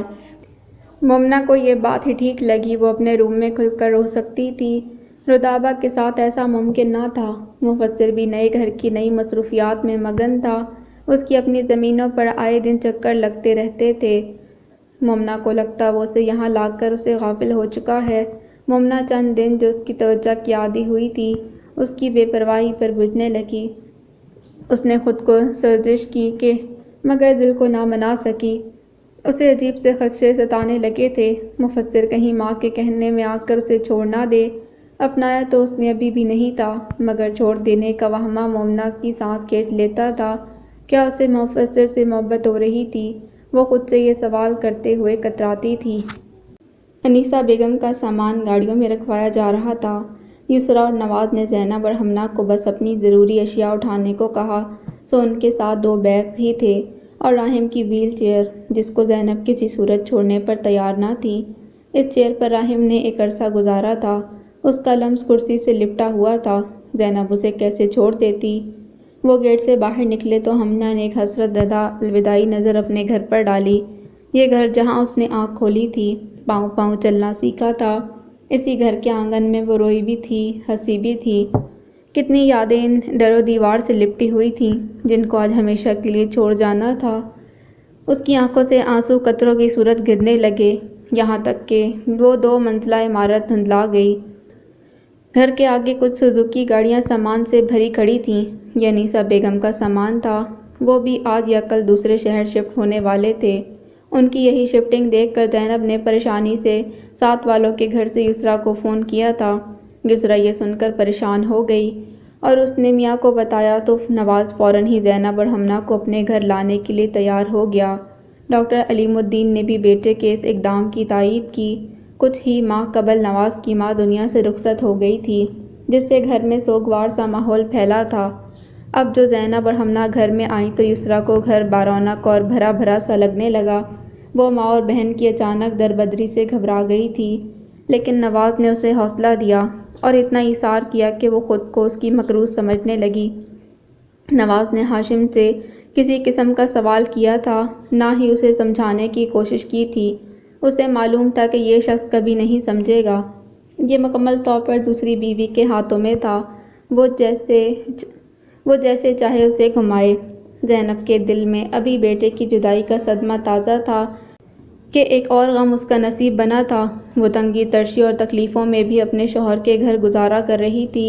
بیٹی کے گھر پر رہنا اس کی غیرت کو گوارا نہیں تھا، لیکن وہ طلاق دے کر مجبور کر دی گئی تھی۔ اس عمر میں ہاشم نے اسے رول دیا تھا، جو عمر طویل سفر کے بعد سستانے کی ہوتی ہے۔ یسریٰ اور نواز اس کی دلجوئی کرتے رہتے، کشف اور شہزاد بھی ملنے آتے تھے۔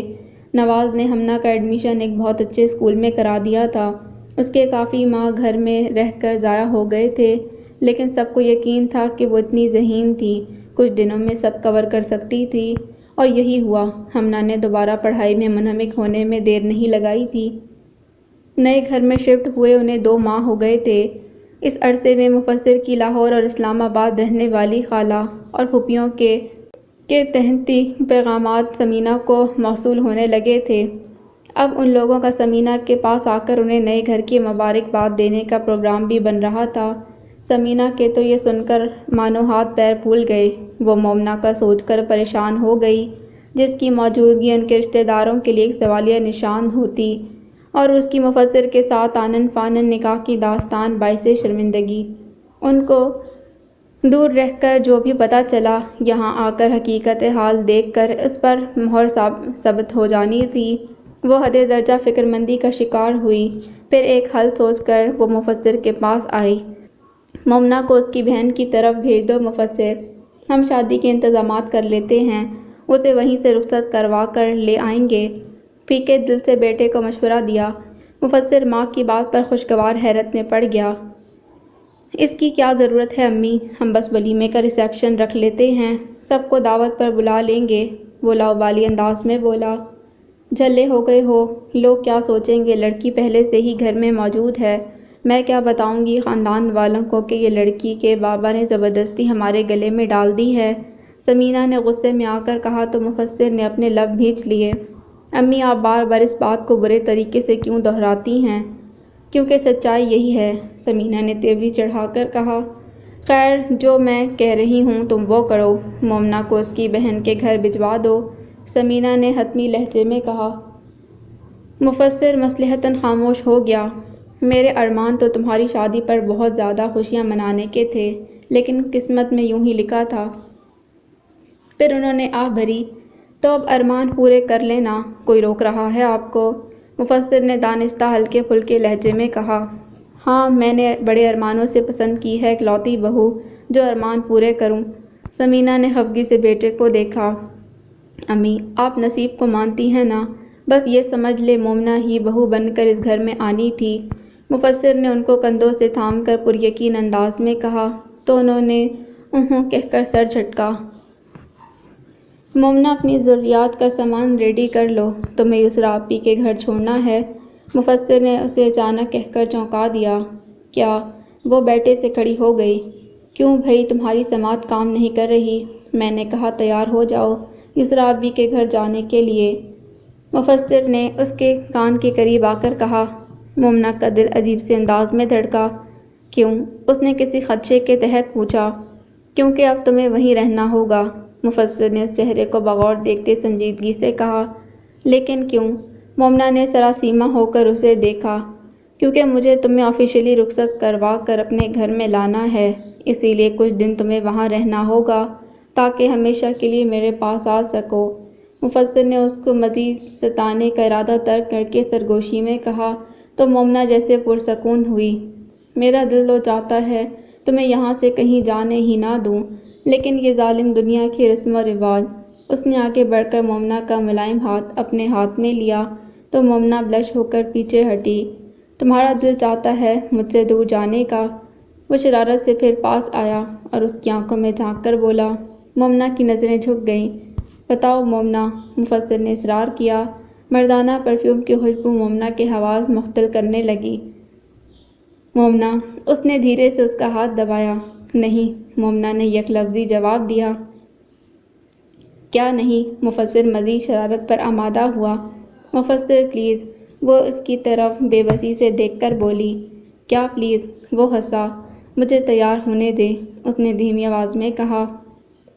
اوکے اوکے، تمہارے پاس صرف آدھا گھنٹہ ہے، جلدی سے تیار ہو کر نیچے آ جاؤ۔ وہ اس کی کیفیت سے حظ لیتا واپس پلٹ گیا۔ مومنہ اپنی دھڑکنوں پر قابو پا کر وارڈروب کی طرف بڑھی۔ اتنا سب ہو گیا اور آپ لوگوں نے مجھے بتایا بھی نہیں، مومنہ نے یسریٰ سے شکوہ کیا۔ کیا بتاتی؟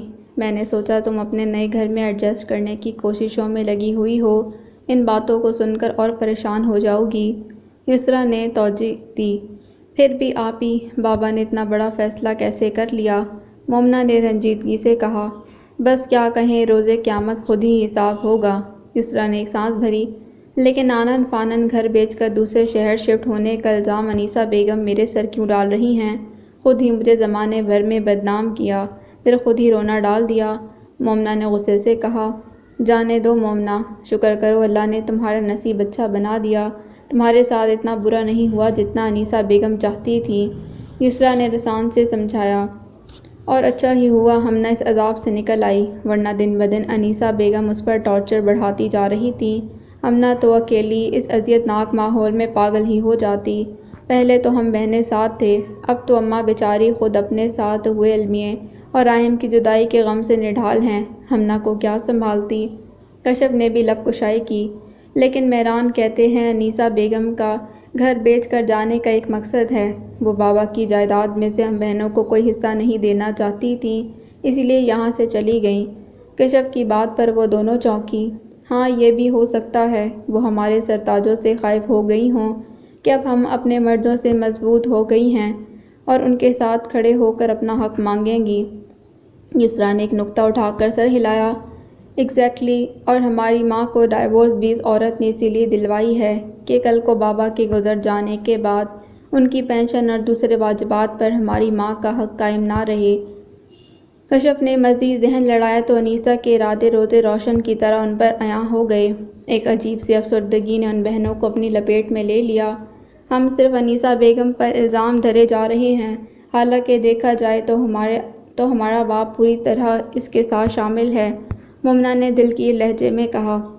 سچ ہے، اب بھلا انیسہ بیگم کو کیا کوسیں جب ہمارے بابا ہی ہمارے نہیں؟ کشف اور یسریٰ نے بھی رنجیدگی سے تائید کی۔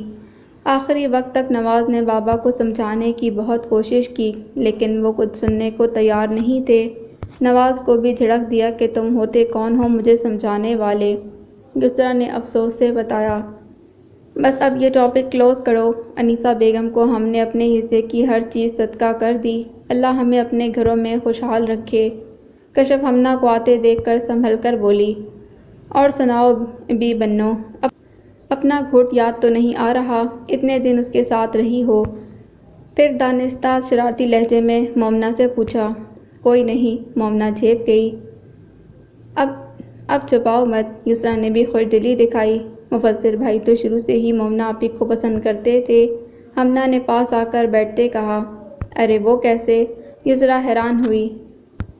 بس مجھے یہی لگتا تھا، ہمنہ نے کندھے اچکائے۔ ایویں تکے مت مارو، مومنہ لب دبا کر مسکرائی۔ ماحول یکدم ہلکا پھلکا سا ہو گیا۔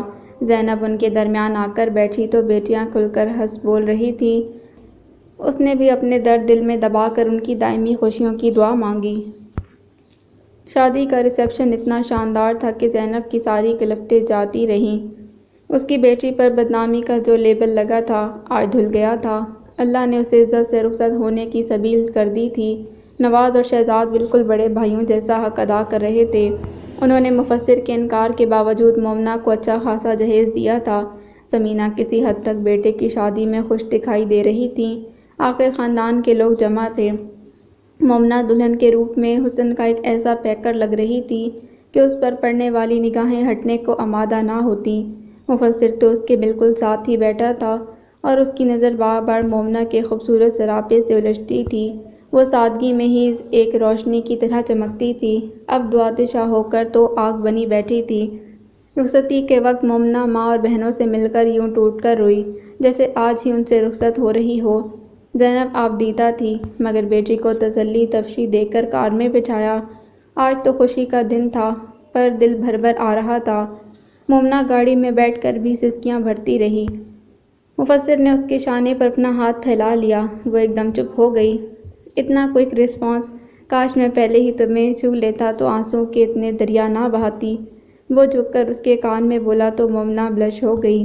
تمہارا یہ روپ میں جی بھر کر دیکھنا چاہتا ہوں، پلیز اب مزید مت رونا، پھر اس نے ملتجی انداز میں کہا۔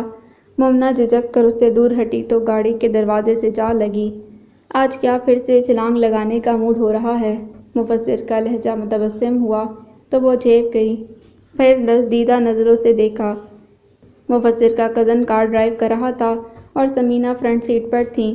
پیچھے سیٹ پر وہ بالکل سمٹ گئی تھی کہ مفسر بے تکلفی سے پھیل کر بیٹھا تھا۔ ویسے یہ وہی گاڑی ہے جس کے دروازے میں تمہارا دوپٹہ پھنس گیا تھا۔ کتنا غصہ ہوئی تھی تم۔ میں تو تمہارے چہرے کی چمک میں ہی کھویا ہوا تھا۔ اس نے مومنہ کا ہاتھ تھام کر سرگوشی کی۔ مفسر بھائی سارا رومانس یہیں جھاڑ لیں گے، کچھ بچا کر بھی رکھ لیں، گھر پہنچنے ہی والے ہیں۔ رحاد نے بیک مرر سے جھانک کر شرارتی لہجے میں کہا تو مفسر یکدم سنبھل کر دور سرکا۔ ثمینہ نے بے اختیار گردن موڑ کر پیچھے دیکھا۔ مومنہ نے شرم سے اپنا سر جھکا لیا تھا۔ وقت کے اوراق اگر پلٹے جائیں، زہر پلانے والوں پر ہی الٹے جائیں۔ صحن کا فرش آج بھی بہت کھردرا تھا۔ دیواریں اب بھی نئے پینٹ سے محروم تھیں۔ کمرے میں برسوں پرانا پنکھا لٹک رہا تھا اور سوئچ بورڈ وہی تھے جن کے ہر بٹن پر اس کی انگلیوں کے مبہم نشان شاید آج بھی سبز تھے۔ اس نے ٹیوب لائٹ کے بٹن کو دبایا۔ کمرہ نیم اندھیرے سے روشن ہو گیا۔ اس کی آنکھیں اس روشنی سے چندھیائی نہیں تھیں بلکہ دھندلا گئیں۔ ماضی اپنی تمام تر بدصورتیوں کے ساتھ ایک دم واضح ہوا تھا، لیکن کچھ خوبصورت یادیں بھی تھیں جو اس کا آنچل کھینچ کر اپنی جانب متوجہ کر رہی تھیں۔ دھیرے دھیرے چلتی کمرے کے وسط میں آ کر کھڑی ہوئی۔ خالی کمرہ عہد رفتہ کی باز گشت سے گونج اٹھا تھا۔ مدھم سی ہنسی، پہم سسکیاں، فکر و تشویش میں ڈوبے جملے، معذوری کی سسکتی سانسیں اور بارہا خدا سے شکوے اور مایوس باتیں۔ اس نے اپنے گانوں پر ہاتھ رکھ دیے۔ اشک اس کے گالوں سے پھسل کر زمین میں جذب ہو رہے تھے۔ وہ کمرے سے نکل کر پھر صحن میں آئی اور سر اٹھا کر آسمان کو دیکھا۔ عصر کا وقت رخصت ہو رہا تھا۔ سورج کی مدھم پڑتی کرنیں اس کے چہرے سے ٹکرائی تھیں۔ دھوپ سے اگر تمادد ختم ہو جائے تو کتنی بھلی لگتی ہے، اس نے ٹھنڈی ہوا سے اڑتے بالوں کو ہاتھ سے سمیٹتے ہوئے سوچا تھا۔ مومنہ کیا سوچ رہی ہو؟ مفسر نے اس کا ہاتھ تھام کر پوچھا۔ کچھ نہیں۔ مومنہ نے اس کے ہاتھ میں دبے اپنے ہاتھ پر نظر جمائی جس پر مہندی کے مٹے مٹے سے نشان تھے۔ کچھ سوچنا بھی نہیں ہے، اب صرف ساتھ چلنا ہے، آگے بڑھنا ہے، پیچھے مڑ کر بھی نہیں دیکھنا۔ اوکے؟ مفسر نے اسے خود سے لگا کر تاکید کی۔ مومنہ نے جیسے خود کو مضبوط محسوس کیا۔ میں نے کبھی گمان بھی نہیں کیا تھا کہ میں آپ کی زندگی میں یوں شامل ہو جاؤں گی۔ مومنہ نے اس کے کندھے پر سر رکھ کر کہا۔ قدرت کے فیصلے ہمارے گمان سے ماورا ہوتے ہیں۔ مفسر نے گہری بات کی۔ آپ نے سوچا تھا کبھی میرے بارے میں کہ میں آپ کی بیوی بن جاؤں گی؟ مومنہ نے آنکھوں میں اشتیاق بھر کر اسے دیکھا۔ نہیں، مفسر نے نفی میں سر ہلایا۔ مومنہ کے چہرے کی چمک مانند پڑی۔ اس کا مطلب آپ مجھے پسند بھی نہیں کرتے تھے؟ وہ ٹھنک کر دور ہٹی۔ یار پسند کی کیا بات کی، اتنی حسین لڑکی تو ہر آنکھ کو ہی پسند آ جاتی ہے۔ مجھے بھی تم بہت پرکشش لگی لیکن تم سے شادی ہو جائے گی یہ نہیں سوچا تھا، مفسر نے صاف گوئی سے جواب دیا۔ مومنہ لب چبانے لگی۔ کیا ہوا؟ مفسر نے اس کی تھوڑی اوپر اٹھائی خفا خفا سے شہابی چہرہ، بری غلافی آنکھیں، احمری ہونٹ۔ مفسر مبہوت سا دیکھتا رہ گیا۔ یعنی آپ کو مجھ سے اسپیشل والی پسندیدگی نہیں ہوئی؟ مومنہ نے ناراض لہجہ اختیار کیا۔ اب ہو گئی ہے نا اسپیشل والی، جیسی اسپیشل چائے ہوتی ہے دودھ پتی والی، مفسر نے شرارتی انداز میں کہا۔ سچی؟ مومنہ کی بھوری آنکھیں چمکیں۔ تمہیں محسوس نہیں ہوتا کیا میں تمہیں کتنا پیار کرتا ہوں؟ ہر وقت تمہاری دلجوئی میں مصروف ہوں، سارے کام دھندے چھوڑ دیے ہیں، بس کمرے میں تمہارے گھٹنے سے لگا بیٹھا ہوں۔ امی آوازیں دے دے کر تھک جاتی ہیں۔ مفسر نے اسے پھر سے قریب کیا تو مومنہ جھیپ گئی۔ تو آپ کو باندھا کس نے ہے؟ باہر نکلا کرے نا، اس نے شرما کر کہا۔ تمہاری محبت نے باندھ لیا ہے ظالم، جس پر تمہیں یقین نہیں، مفسر نے ٹھنڈی سانس بھری۔ آنٹی ویسے بھی مجھ سے خفا رہتی ہیں، آپ کی ان حرکتوں پر اور خفا ہوں گی۔ مومنہ کو فکر ہوئی۔ وہ تم سے زیادہ دیر ناراض نہیں رہ سکتی مومنہ، تم ان کے اکلوتے لاڈلے بیٹے کی شریک حیات ہو، باقی ایک چنا منا تمہاری گود میں آ جائے تو دیکھنا کیسے تمہارے واری صدقے جاتی ہیں۔ مفسر کی ذو معنی بات پر مومنہ بلش ہوئی۔ مفسر آپ بھی نا۔ مومنہ نے اس کے سینے پر ہلکا سا ہاتھ مارا تو مفسر نے قہقہ لگایا۔ زندگی سمجھوتوں کے ساتھ گزاری ہے، اب تو سمجھوتوں کی عادت ہی ہو گئی ہے۔ زینب نے یسریٰ کے ہاتھ سے دوائی لیتے کہا۔ اماں آپ کا دل کرتا ہے آپ بابا سے ایک بار تو پوچھیں، آخر آپ کا قصور کیا ہے؟ انیسہ بیگم سے شادی کرنے کے بعد انہوں نے آپ کو اتنا ذرا کیوں سمجھ لیا؟ آپ ان کی بیوی تھی۔ آپ کے بھی برابر کے حقوق تھے، پھر آپ نے ان کی زیادتیوں پر آواز بلند کیوں نہیں کی؟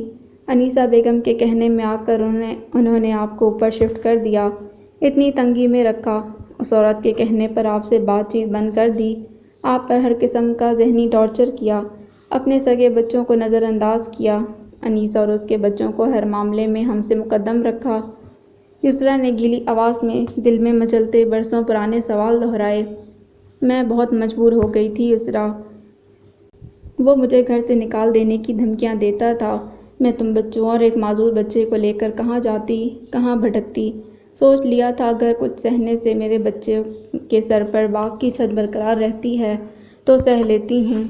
زینب نے دلگیر لہجے میں کہا، گھر سے تو انہوں نے آپ کو بھی پھر بھی نکال دیا، کیا فائدہ ہوا ایک طویل عمر تکلیفیں برداشت کرنے کا؟ یسریٰ نے فوراً کہا، پھر پچھتائی کے لب۔ زینب کے چہرے پر ملال سا آ گیا تھا۔ میں نے فائدہ نقصان نہیں دیکھا تھا یسریٰ، بس اپنی اولاد کو در در بھٹکنے سے بچایا تھا، اور اس آخری عمر میں اگر میں دربدر ہوئی تو کیا ہوا؟ تم 3 بچیاں تو اپنے گھر میں سکون سے ہو، میرا ایک گھر اجڑا، تم تینوں کا بس گیا، میرا کیا ہے؟ اب زندگی کی کتنی سانسیں پیچھے رہ گئی ہیں جو واویلا کروں، کچھ گزری ہے کچھ گزر جائے گی۔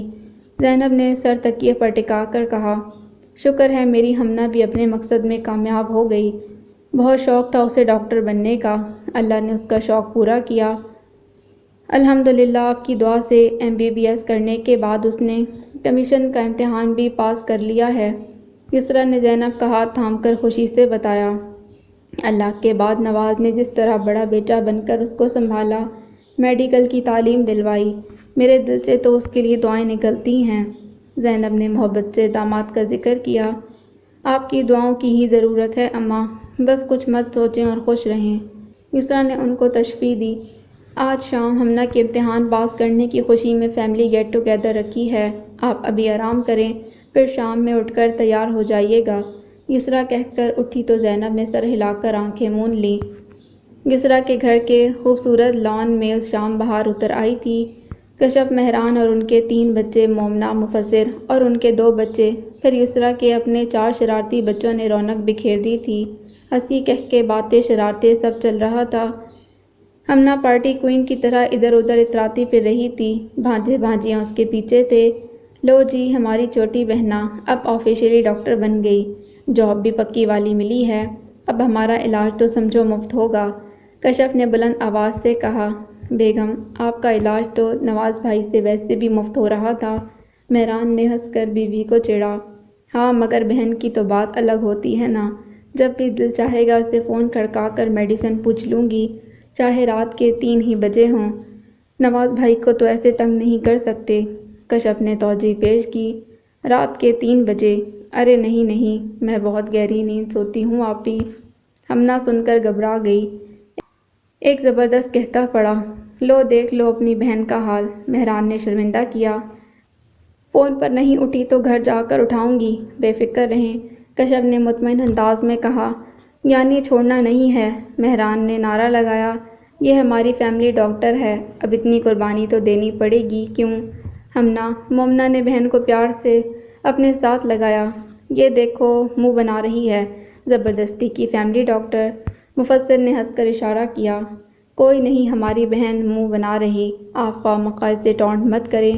مومنہ نے میاں کو گھور کر دیکھا، کیا وقت آ گیا ہے، کبھی زوجہ نظریں نہیں اٹھاتی تھی، اب صرف گھورتی رہتی ہیں۔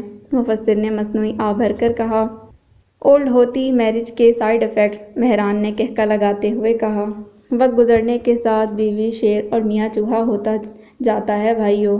نواز نے ٹھنڈی سانس بھر کر جیسے اعتراف کیا، سچ کہا، مفسر نے مظلوم سا منہ بنایا۔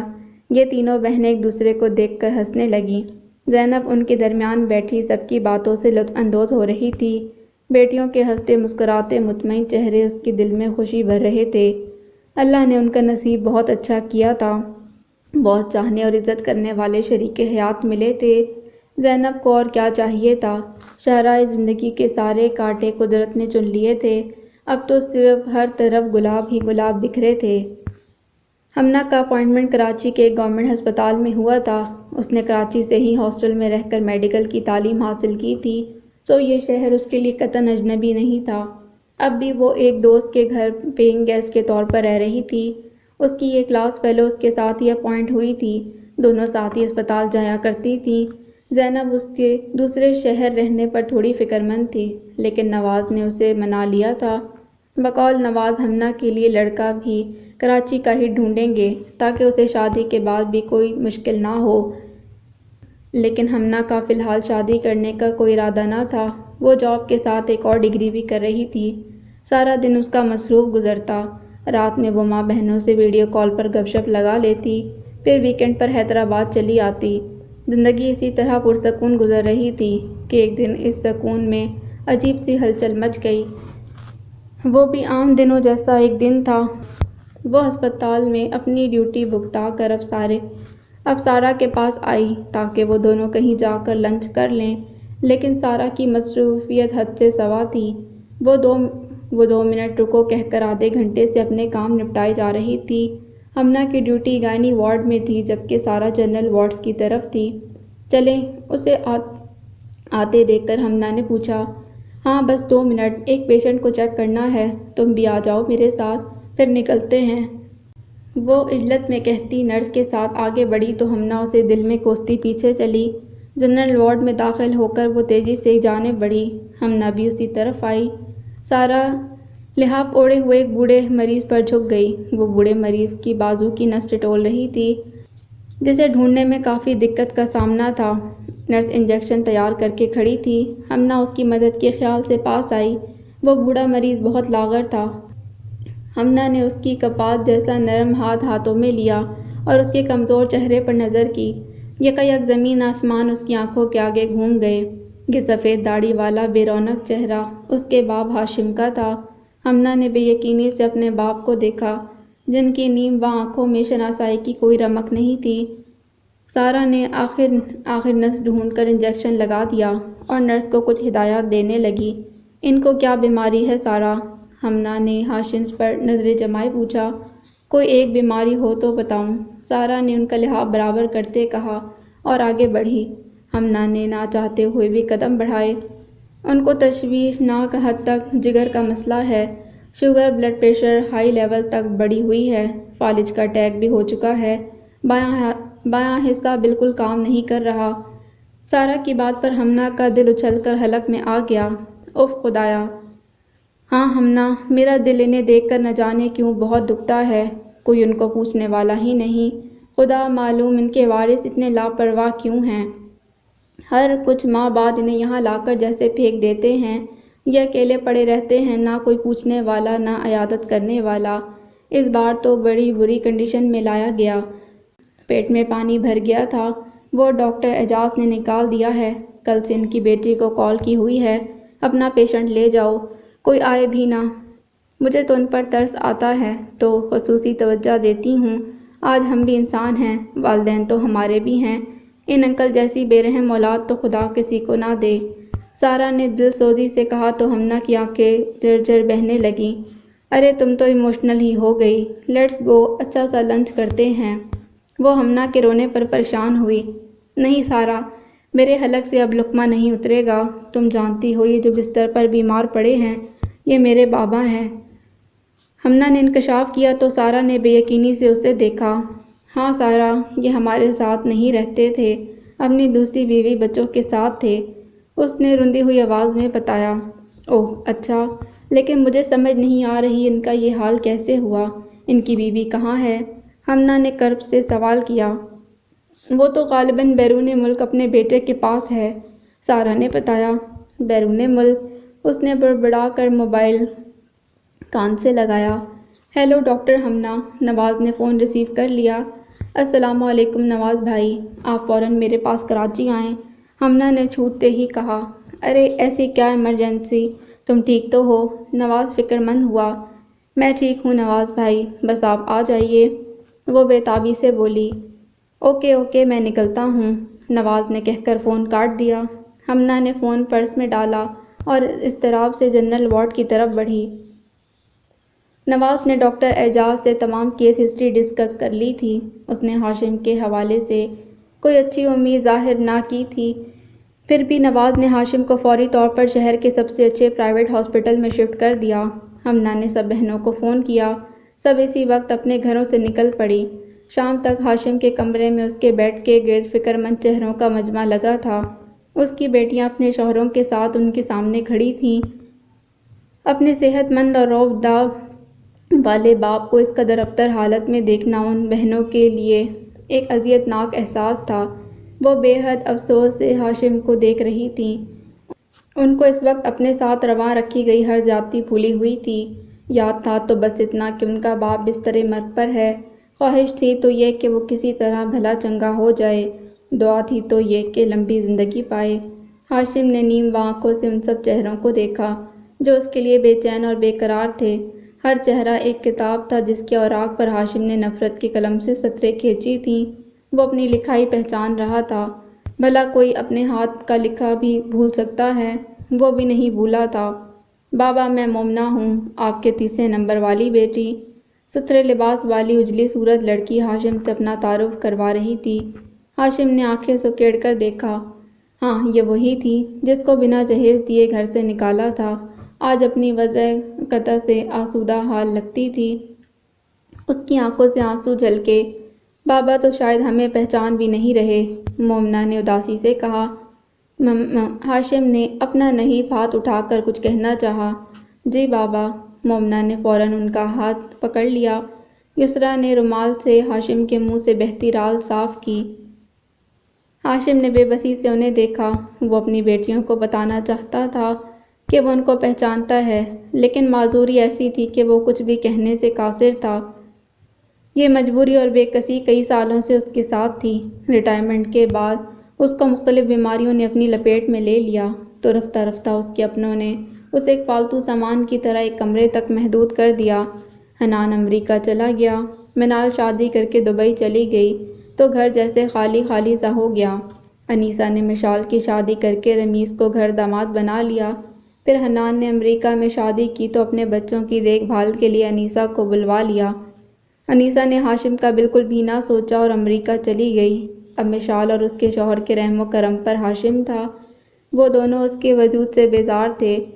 اسے زیادہ بیمار دیکھتے تو سرکاری اسپتال ایڈمٹ کر دیتے اور پھر پلٹ کر دیکھنے بھی نہیں آتے۔ وہ تنہے تنہا وہاں پڑا رہتا، اپنا ماضی سوچتا رہتا۔ اس کو اپنا ہر چھوٹا بڑا گناہ یاد آتا۔ اسے یاد آتا کہ کس طرح اس نے زینب اور اپنی اولاد سے بے رخی برتی تھی، ان سے ناانصافی کی تھی، ان کو درخواہ اعتنا نہ جانا تھا۔ اسے اپنا معذور بیٹا بھی یاد آتا جس کو اس نے کبھی توجہ سے دیکھا بھی نہیں تھا۔ وہ جتنا اپنی غلطیوں کو یاد کرتا اتنا بے چین ہوتا۔ بیماری کی تکلیف اور گناہوں کا پچھتاوا اسے کسی پل چین نہیں لینے دے رہا تھا۔ وہ دل میں گڑ گڑا کر دعائیں مانگتا کہ مرنے سے پہلے بس ایک بار اسے زینب اور اپنی بیٹیوں سے معافی مانگنے کا موقع مل جائے۔ اس کی یہ دعا پوری ہو گئی تھی۔ اس کی چاروں بیٹیاں اس کے سامنے تھیں، اس کے لیے فکر مند تھیں، بے قرار ہو رہی تھیں۔ ہاشم ان سے شرمندہ تھا لیکن اس کی زبان اس کا ساتھ نہیں دے رہی تھی۔ وہ اپنے ہاتھ جوڑنا چاہتا تھا پر اس کے ہاتھ اٹھتے ہی نہ تھے اور اس کی بیٹیاں سمجھ رہی تھیں وہ ان کو پہچان نہیں پا رہا۔ وہ کیسے بتاتا؟ وہ ان کو اب ہی تو پہچان پایا ہے۔ انیسہ اور اس کی اولاد کی بے وفائی نے اس کی آنکھیں کھول دی تھیں، لیکن اب شاید بہت دیر ہو چکی تھی۔ زینب ہاں، ہاشم کے منہ سے الفاظ ٹوٹ ٹوٹ کر نکلے تو یسریٰ، مومنہ اور کشف جیسے ساکت ہو گئیں۔ ہاشم ان کی ماں کو یاد کر رہا تھا جس سے وہ بات کرنا پسند نہیں کرتا تھا اور جسے اس نے بے قصور ہی طلاق دے دی تھی۔ وہ گھر پر ہیں بابا، یسریٰ نے آنسو ضبط کرتے ہوئے کہا۔ باپ نے ماں کو پوچھا بھی تو زمانوں بعد بے بسی کی کیفیت میں انہوں نے زینب کو ہاشم کی اس ناگفتہ بے حالت کا بتایا۔ وہ یہ سن کر بہت افسردہ ہوئی تھی۔ اسے ہاشم کی شدید بیماری اور لاچاری پر دکھ ہوا تھا۔ انیسہ نے اسے کیسے اکیلا چھوڑ دیا جسے کبھی زینب سے دور رکھنے کے لیے وہ کسی خزانے کی طرح چھپا کر رکھتی تھی اور اب اسے فالتو سامان کی طرح پھینک کر باہر چلی گئی۔ زینب کو غم ہوا کہ انیسہ نے ہاشم کا ساتھ نہ نبھایا، جس کی خوشی کے لیے ہاشم نے اپنی بیوی بچوں کے دل بری طرح توڑے تھے۔ شاید اسی کو مکافات عمل کہتے ہیں۔ بہرحال زینب نے دل بڑا کر کے بیٹیوں کو بہت تاکید کی تھی کہ اپنے باپ کو اکیلا نہ چھوڑیں، ان کا خیال رکھیں اور ان کی خدمت کریں۔ اور اب اگر اماں کو پتہ چلے کہ بابا بے حد شرمندہ ہیں اور ان کو یاد بھی کر رہے ہیں تو شاید وہ مزید دکھی ہوں کہ تعلق توڑنے کے بعد کا پچھتاوا بھلا کس کام کا۔ یسریٰ نے افسردگی سے سوچا۔ وقت دھیرے دھیرے سرک رہا تھا۔ وہ تینوں باپ کے پاس اپنی اپنی سوچوں میں گم بیٹھی تھیں۔ ہاشم بظاہر سو رہا تھا لیکن اس کے انگ انگ سے ایک بے چینی صاف ظاہر تھی۔ اس کا لرزتا بدن ان بہنوں کو فکر میں ڈال رہا تھا۔ یکایک ہاشم نے اپنا سر ادھر ادھر پٹکنا شروع کر دیا۔ مومنہ فوراً اٹھی اور ہاشم کو دیکھا۔ اس کی سانس اکھڑ رہی تھی اور جسم پسینہ پسینہ ہو رہا تھا۔ مومنہ نے نواز کو کال کی۔ یسریٰ باہر ڈیوٹی ڈاکٹر کو دیکھنے دوڑی۔